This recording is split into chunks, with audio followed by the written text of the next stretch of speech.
Fala galera, bom dia, boa tarde, boa noite, boa madrugada. Meu nome é Sidney Martins, professor de língua portuguesa aqui do LAC Concursos, o maior site de videoaulas do Brasil, quiçá das Américas. Então, vamos parar de enrolação, venha comigo e vamos direto ao ponto. Hoje a aula é sobre tipos de sujeito. Caramba, Sidney, tipos de sujeito, isso cai em prova? Cai pra caramba, meu companheiro. Afinal de contas, uma matéria muito importante é a matéria concordância verbal. Agora, o que é a concordância verbal? É a relação entre o verbo e o sujeito. E, na verdade, não é entre o verbo e o sujeito todo, é entre o verbo e o núcleo do sujeito. E para eu poder trabalhar a concordância verbal, que é uma matéria que cai em demasia nas provas, eu tenho de saber tipos de sujeito. Afinal de contas, eu só vou saber como é que se faz a concordância se eu identificar o sujeito. E na língua portuguesa, nós temos 3 tipos de sujeito.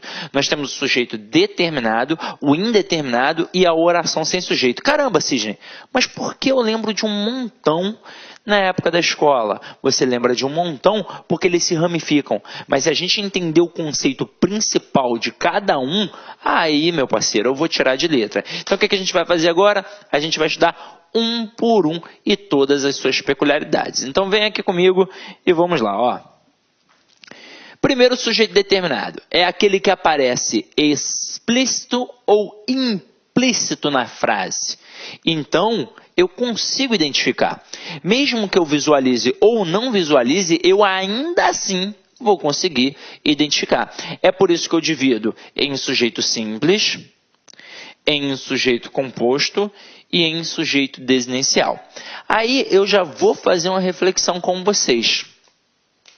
Esse desinicial, ele não existe na NGB, mas ele não pode ser ignorado, porque ele aparece na tradição das provas e ele também aparece na gramática do Celso Cunha.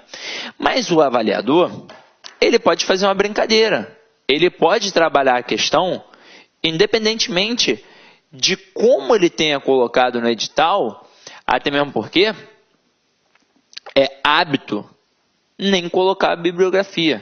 Então o camarada pode fazer o que quiser. Então se liga só. Quando eu tenho um sujeito simples, se eu chegar para uma criança de 8 anos de idade e falar que o sujeito simples possui apenas um núcleo, ela vai entender da mesma forma que vocês. Se eu falar para uma criança de 8 anos de idade que o sujeito composto possui 2 ou mais núcleos, ela vai entender da mesma forma que vocês.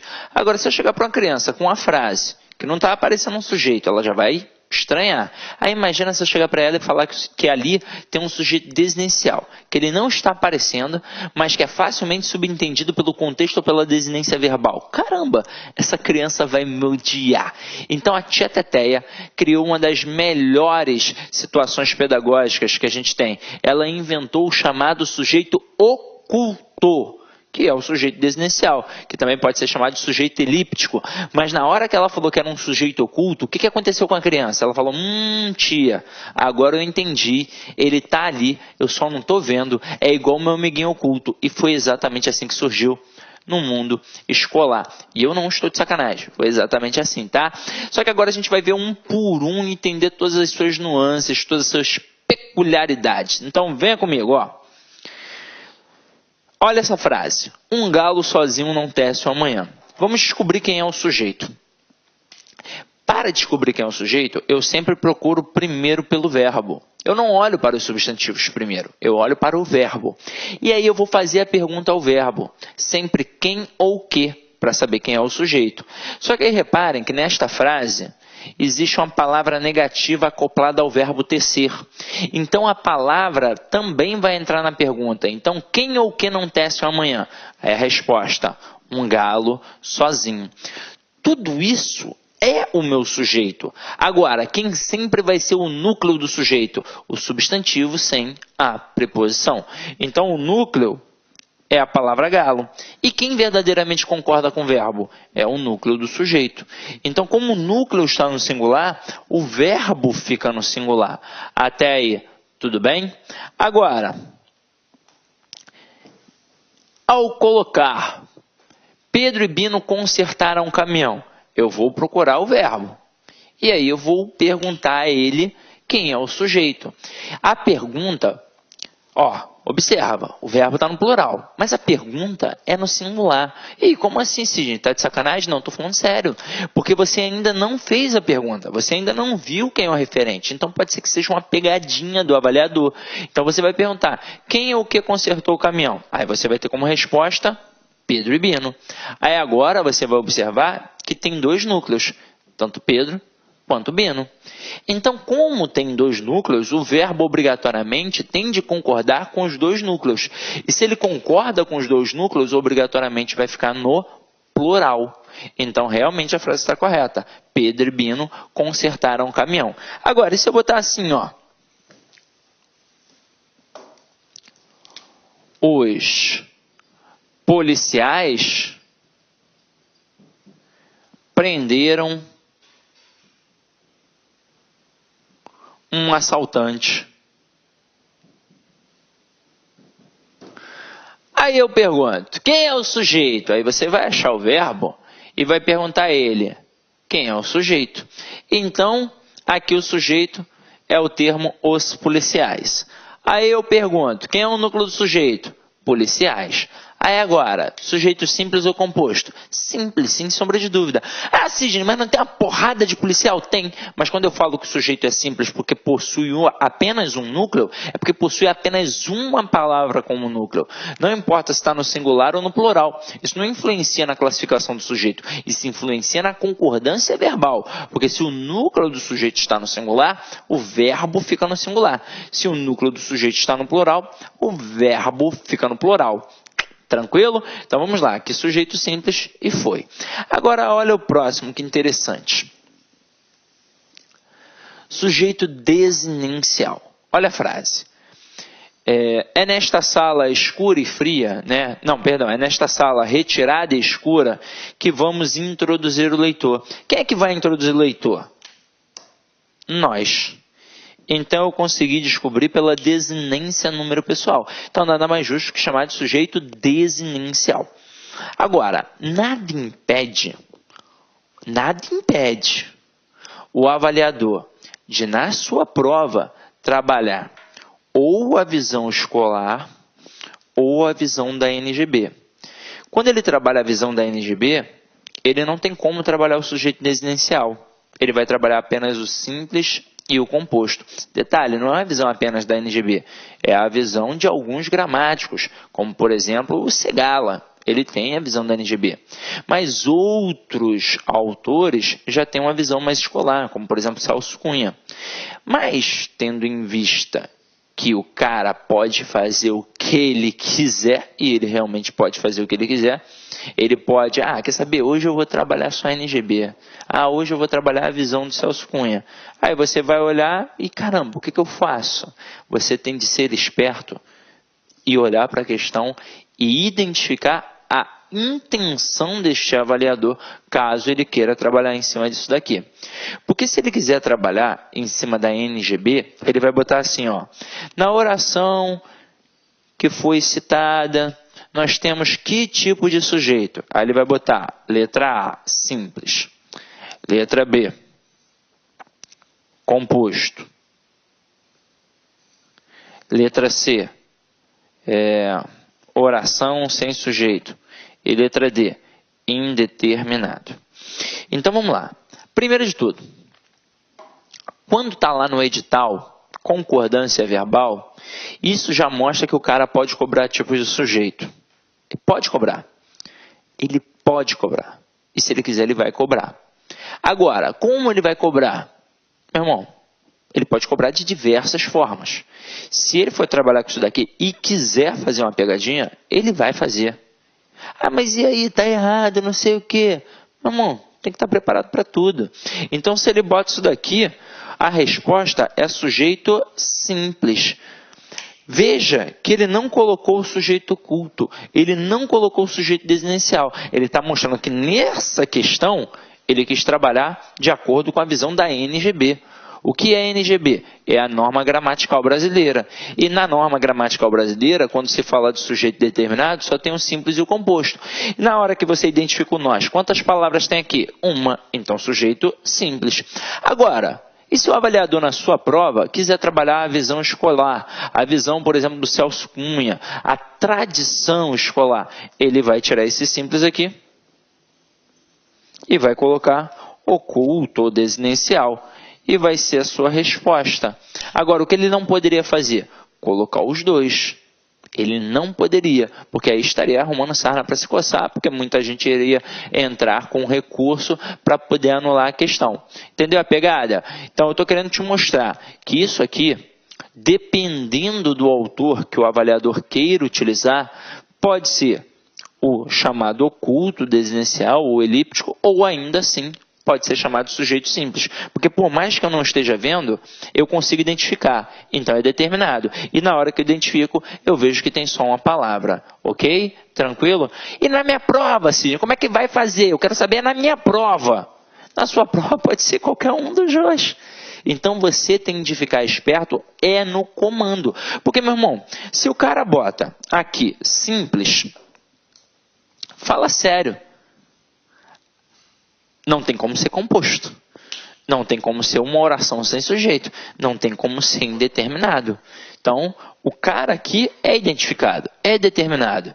Então, não pode ser nem B, nem C, nem D. Então, só pode ser A. Até mesmo porque só tem uma palavra. Então, você que tem que ficar ligado. Você que tem de estar esperto. Tranquilo? Então, matamos aqui. Agora, vamos para o sujeito indeterminado. Esse é mais sinistro. Então, vamos lá. Sujeito indeterminado é aquele que, embora existindo, não se pode determinar nem pelo contexto, nem pela determinação do verbo. Na língua portuguesa, há 3 maneiras diferentes de indeterminar o sujeito de uma oração. Agora é o seguinte. Eu vou falar o seguinte. Às vezes, eu não consigo identificar realmente. Mas tem situações em que eu não quero identificar. Este sujeito indeterminado, ele tem serventia no dia a dia, tem funcionalidade, ele serve para evitar problemas. Imagina você, mulher que está em casa. Se eu chegar para você, imagina que aqui é uma sala, né, um curso. Aí eu falo para você que a menina que está do lado aí falou muito mal de você ontem aqui no curso. Caramba, naturalmente, na hora, você vai ficar bolada. E aí você vai querer tirar o quê? Uma satisfação. Que história é essa, fulana? Tá falando mal de mim aqui, não sei o quê, e papapá. E aí, a outra menina, também não vai te dar mole, né? E que história é essa? Tá maluca? Quem foi que te falou isso? Aí você vai falar, foi o Sidney. E aí ferrou, né? Porque arrumar problema com uma mulher já é algo perigoso, imagina arrumar com 2. Para evitar este problema, o que eu faria? Eu utilizaria o verbo na terceira pessoa do plural. Eu chegaria para você e falaria assim, aí, fulana, bem falaram mal de você ontem aqui no curso. Aí você talvez chegasse para mim e falasse assim, me diz logo quem foi, que eu vou matar, não me segura não. Eu falei, calma aí, pelo amor de Deus, eu não vi quem foi, eu só ouvi, estava ali no bebedouro, coisa e tal. Aí beleza, aí se liga, se um dia você descobrir, por exemplo, que foi a Maria vai poder tirar satisfação comigo? Não, hipótese alguma. Eu em nenhum momento disse o nome da Maria. Detalhe, concorda comigo que pode sim, dentro daquela sala, dentro daquele curso, ter sido só a Maria? Pode. Mas pode ter sido todo mundo da sala? Pode ter sido todo mundo do curso? Claro que pode. Eu não determinei, é indeterminado, não tem como saber. Então, toda vez que eu utilizo o verbo na terceira pessoa do plural sem o referente, eu tenho um sujeito indeterminado. Aí você vai falar assim para mim, Sidney, mas eu confundo o sujeito indeterminado com um sujeito oculto. Eu falo, por quê? Aí você vai dizer, da mesma forma que lá na outra frase eu identifiquei o nós, nessa daí eu também identifico o eles. Beleza, vamos lá. Então você identificou eles. Aí pensa comigo, quem são esses eles ali? É o Guinho, o Zezinho ou é a torcida toda do Flamengo? Eu não sei. Não sei. Não tem como determinar. Não tem como identificar. Eu não sei se são 2 pessoas, se são 1 milhão de pessoas, eu não sei. Agora, quando eu digo que eu identifiquei o nós, pelo menos um camarada está identificado. Quem? Eu. Então, por isso lá é determinado. Por isso lá eu consigo dizer que está ali, que eu sei quem é. Agora, aqui, não. Agora, outra coisa seria eu escrever. Eles falaram mal do governo. Agora, o verbo na terceira pessoa do plural tem um referente. Quem? O eles. E só tem uma palavra aqui. Então, seria sujeito simples. Agora, se o verbo realmente estiver sem o referente, na terceira pessoa do plural, ele sempre vai caracterizar um sujeito indeterminado. Falaram, cantaram, cantam, dizem e por aí vai. Ok? Beleza? Então, vamos para a segunda situação. Com o verbo na terceira pessoa do singular acompanhado do pronome ser. Meu companheiro, vou te preparar. Isso aqui não é de Deus. Não é de Deus. Porque é o seguinte, quando você lê lá na gramática isso daqui, dependendo, porque você pode não ter estudado com uma boa gramática, dependendo, você vai achar que todo verbo com pronome ser caracteriza um sujeito indeterminado. E não é. Agora, e se você pegar uma boa gramática para estudar? Aí a boa gramática vai fazer uma reflexão. Ela vai dizer que o verbo com pronome ser só vai caracterizar um sujeito indeterminado nas seguintes situações. Aí ele vai colocar os verbos em questão.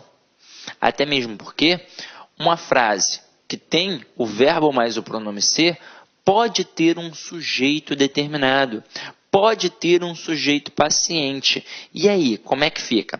Geralmente em provas é muito comum os avaliadores utilizarem expressões cristalizadas das gramáticas do Celso Cunha, do Bechara, do Rocha Lima, do Manuel Pinto Ribeiro. É muito comum.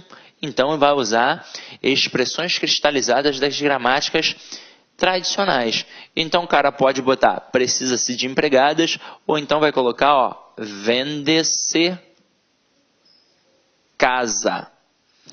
Geralmente, na prova, o cara nem coloca vende-se casa.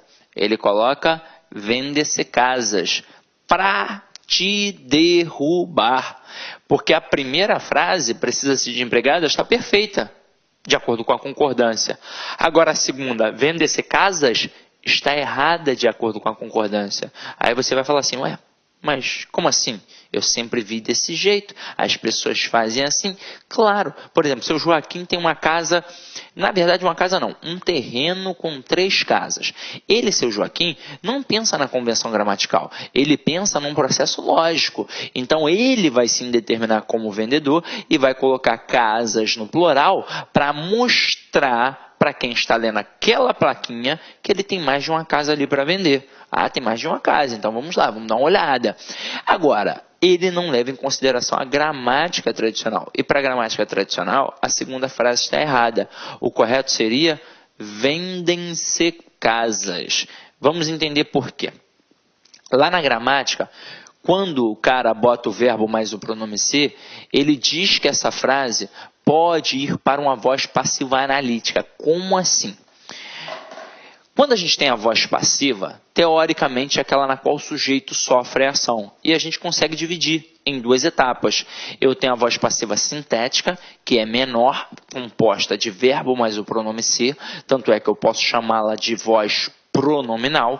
E eu tenho a voz passiva analítica, que é maior, composta de uma locução verbal, em que eu terei um verbo auxiliar, que vai ser o verbo ser, e um verbo principal, que será um verbo no particípio. Então, basicamente, o que a gramática pediu para o aluno fazer? Pediu para transformar a estrutura pronominal numa locução verbal. Vocês vão ver que na primeira frase é impossível. É impossível dizer de empregadas são precisadas, por 2 motivos. Primeiro, que eu alteraria completamente o sentido do enunciado. Quando eu digo precisa-se de empregadas, eu sei que alguém está precisando de uma empregada para poder trabalhar, seja numa casa ou numa empresa. Agora, se eu falar de empregadas são precisadas, poxa, parece que tem um monte de empregada passando fome, necessidade, é ou não é? Agora, o segundo e principal motivo, eu jamais poderei ter um núcleo do sujeito preposicionado. Então já vai a dica, se tem verbo mais pronome ser e depois aparece uma preposição, meu irmão, já não é sujeito. Não tem como.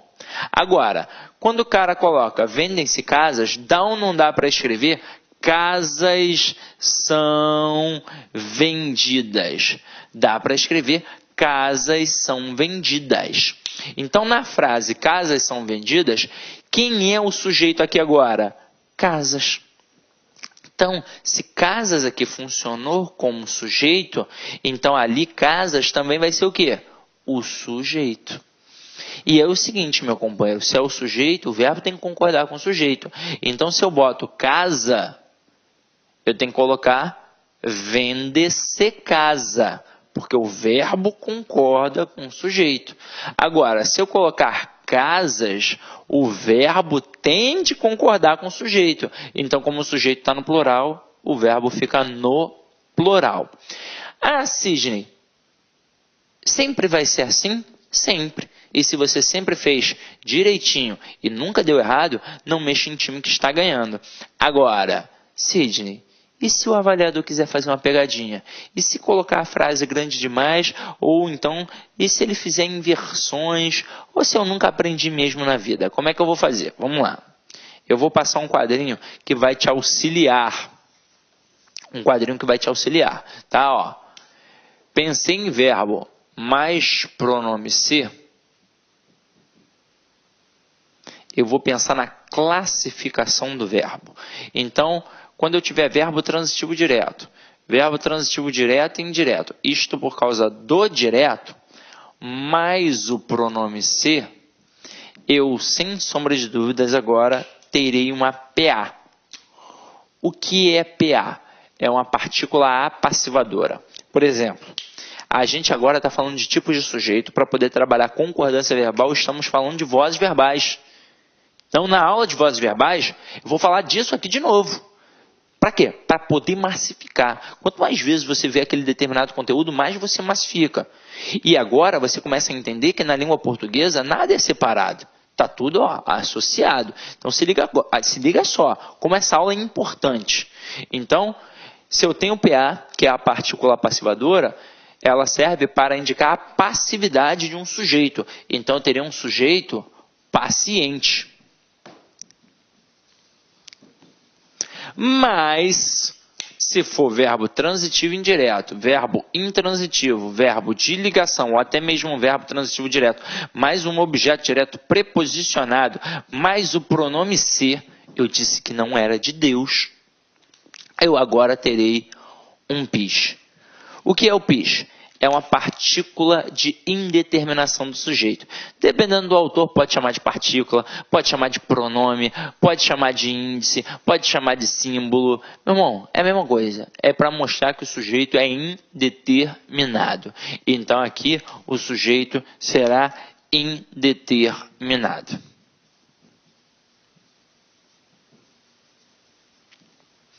Agora vamos lá. Quando você lê então que o verbo mais o pronome ser caracteriza um sujeito indeterminado, lá na gramática, não são quaisquer verbos, são estes verbos. E é por isso que aqui o verbo fica na terceira pessoa do singular. Afinal de contas, pensando na concordância, se tem o verbo mais o pronome e o sujeito é indeterminado, com quem esse verbo vai concordar? Não tem com quem. Então, por isso, ele fica na terceira pessoa do singular. Agora, olha a importância da concordância ali em cima. Se eu tenho um sujeito paciente, esse sujeito concorda com o verbo. Então, se ficar no singular, o verbo fica no singular. Se ficar no plural, o verbo fica no plural. Agora, outra importância. Quando a gente faz, por exemplo, um módulo presencial de língua portuguesa, mas presencial mesmo, aquele que vai lá no chão, aquele que o cara não está estudando para concurso público, ele está estudando porque ele quer aprender língua portuguesa, porque o ensino fundamental, o médio dele foi muito ruim. Então,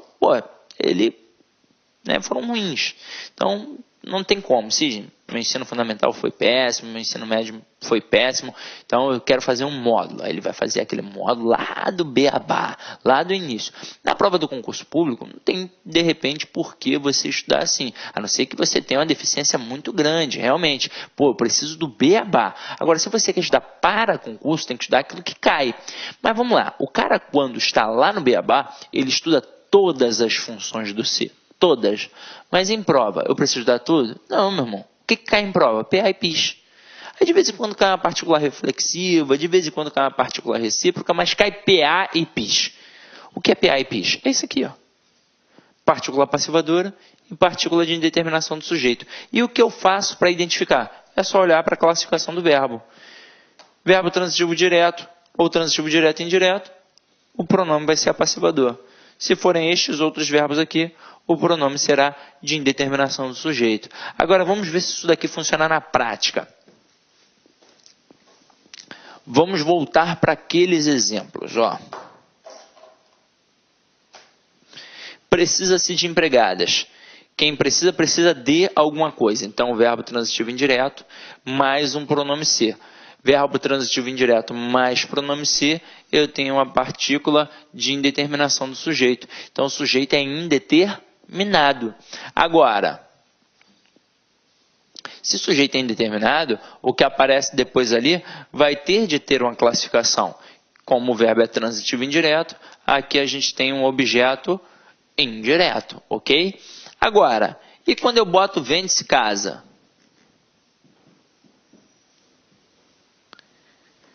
Quem vende, vende alguma coisa. Então, verbo transitivo direto.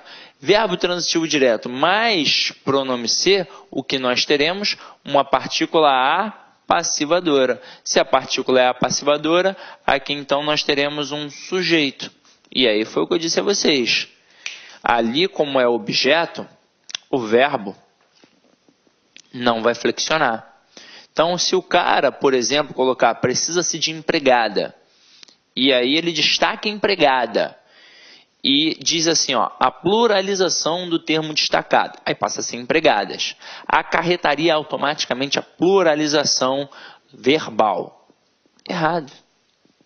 Afinal de contas, o verbo não concorda com o objeto. Agora, se ele pega e coloca vende-se casa, destaca casa e diz que a pluralização do termo destacado, ficando casas, acarretaria a pluralização da estrutura verbal? Sim, perfeito. Porque aqui tem de ser vendem-se casas, ok? Agora, olha a diferença básica.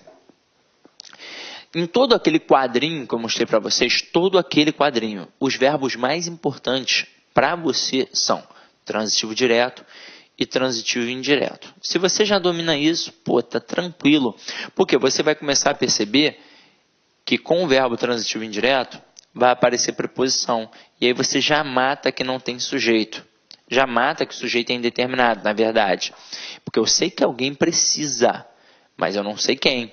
Então você mata que o sujeito é indeterminado e que o termo que tem a preposição impossivelmente será o quê? Um sujeito. Agora, quando não tem a preposição, há uma grande possibilidade de ter um sujeito. E aí você vai matar pelo verbo transitivo direto. Ok? Tranquilo? Sidney, e se o cara cismar de usar as outras paradas, como é que fica? Vamos lá, mostra aí pra gente. Sidney, eu não entendi também porque o verbo transitivo indireto pede objeto indireto e porque o verbo transitivo direto, ao invés de pedir um objeto direto, pediu o sujeito. Isso aqui é simples. O verbo transitivo direto, ele pede um objeto direto na voz ativa. Na voz passiva, ele pede sujeito. Por exemplo, na aula de vozes verbais, você entende isso muito melhor. Mas eu posso, por exemplo, já mostrar um pouquinho aqui para que você possa entender esse conceito. Se liga só.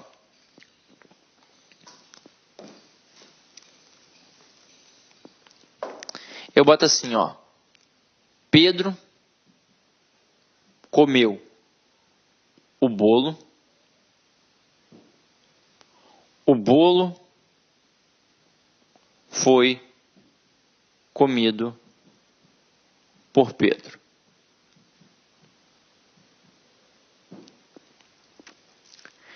Eu vou trabalhar aqui apenas a passagem da ativa para a passiva. O resto das vozes verbais, a gente trabalha na aula de vozes verbais. Eu só quero te mostrar uma coisa. Quando a gente trabalha da voz ativa para passiva, né, a passagem, a gente tem que pensar sempre no verbo transitivo direto. Por quê? Vamos entender. Para cada ação que eu pratico, tem sempre alguém que vai sofrer ou ser alvo da ação. Quem sofre é alvo da ação? É o objeto. Quem sofre é o objeto direto. Quem é alvo é o objeto indireto. Então, na voz ativa, quem sofre a ação é o objeto direto. E na passiva, quem sofre? O sujeito. Então, eu só posso trabalhar com aquele objeto direto. Eu não posso trabalhar com um objeto indireto, primeiro que ele não sofre. Segundo, que ele tem sempre preposição. E eu jamais poderei ter um núcleo de sujeito preposicionado. A gente viu isso na aula de regência. Tranquilo? Então, vamos lá, ó. Quando eu coloco Pedro comeu bolo, quem pratica a ação de comer? O Pedro, que é o sujeito. Quem sofre a ação de ser comido? O bolo, que é o objeto. Então, o verbo é transitivo direto, porque quem come, come alguma coisa. Então, aqui é um objeto direto. Galera, na voz ativa, quem pratica a ação é o Pedro.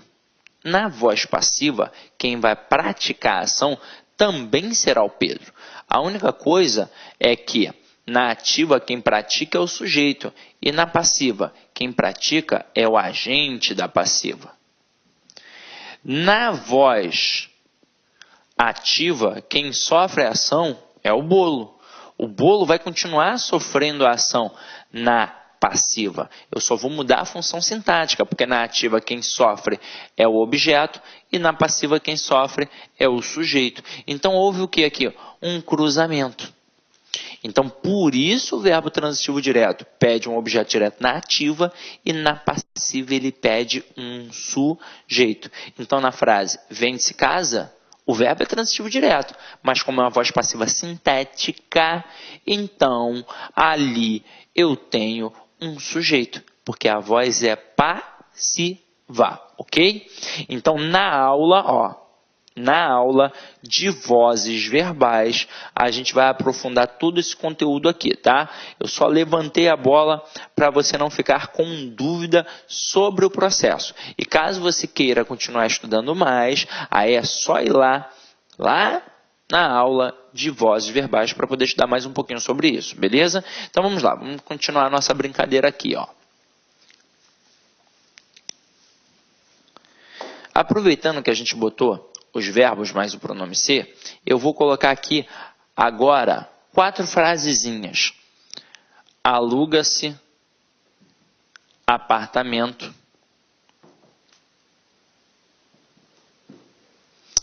Vive-se bem com Deus.